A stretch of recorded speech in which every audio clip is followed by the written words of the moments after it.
Pavaratti Saint Joseph higher secondary സ്കൂളിലെ 1986 SSLC ബാച്ചിന്റെ പൂർവ്വ വിദ്യാർത്ഥി കൂട്ടായ്മ റാന്തൽ 86 ഇഫ്താർ വിരുന്ന് സംഘടിപ്പിച്ചു. പാവറട്ടി പഞ്ചായത്ത് പ്രസിഡന്റ് ആന്റോ ലിജോ ചടങ്ങിൽ മുഖ്യാതിഥിയായിരുന്നു. ഈ പ്ലേറ്റുകൾ അറേഞ്ച് ചെയ്ത് നടക്കുന്നത് കാണുമ്പോൾ നിങ്ങൾ പഠിച്ച ഒരു കാലഘട്ടത്തിലേക്ക് നിങ്ങൾ പോയതുപോലെയാണ് എനിക്ക് തോന്നുന്നത്.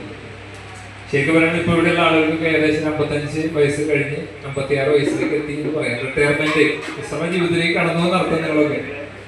പക്ഷെ നിങ്ങളെ അതൊന്നും നിങ്ങൾ ബാധിച്ചിട്ടില്ല എന്നുള്ളതാണ് ഇവിടെ കാണുമ്പോൾ മനസ്സിലാക്കുന്നത്. വിശ്രമിക്കാൻ ഇനി ഒരുപാട് കൊല്ലങ്ങൾ ഉള്ളതുപോലെയാണ് നിങ്ങളൊക്കെ ഓടി നടന്നുകൊണ്ടിരിക്കുന്നത്. കാരണം ഇവിടെയുള്ള എല്ലാവരും ഓരോ രംഗത്ത് അതിൻ്റെതായ രീതിയിൽ പ്രശസ്തരായിട്ട് വർക്ക് ചെയ്യുന്ന ആളുകളാണ്. ചെയർമാൻ സി ജോയ് പീറ്റർ അധ്യക്ഷത വഹിച്ചു. പാവറട്ടി സംസ്കൃത കോളേജിന്റെ മികച്ച മാധ്യമ പ്രവർത്തകനുള്ള അവാർഡ് സ്വന്തമാക്കിയ ജോഷി മനോരമയെ ചടങ്ങിൽ ആദരിച്ചു. Coordinator RK Firoz, treasurer KJ ജെസല്ലോ, cultural wing coordinator Tito Puthur, സാന്ത്വന convener Dinesh Ambadi, vice chairman Biji Asha എന്നിവർ സംസാരിച്ചു. വിദേശത്തും നാട്ടിലുമുള്ള സുഹൃത്തുക്കളുടെ പങ്കാളിത്തത്തോടെ സംഘടിപ്പിച്ച പരിപാടിയിൽ 100-ലധികം പേർ പങ്കെടുത്തു.